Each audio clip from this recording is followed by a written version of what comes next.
I am the Tofu Golem. Please enjoy the video. You're going to start by preparing both devices. On your phone, open Settings and enable Mobile Hotspot. Write down the SSID and password so you don't hunt for them later. Make sure cellular data is active and your carrier plan allows tethering. On the laptop, switch Wi-Fi on and adjust power settings to avoid sleep during transfer.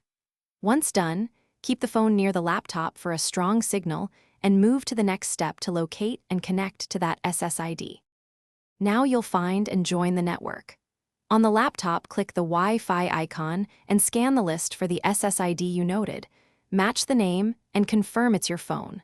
Select it, enter the password exactly including capitalization and special characters, and press Connect.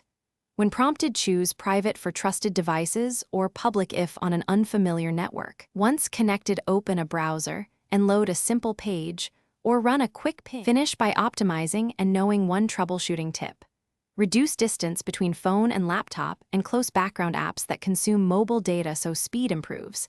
If available, switch the hotspot band to 5 GHz for better performance or to 4 GHz for range.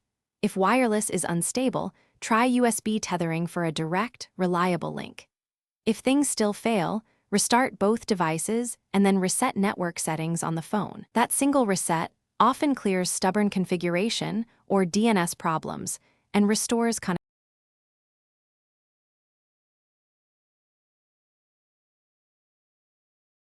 Thanks for watching. Consider subscribing if we helped you today.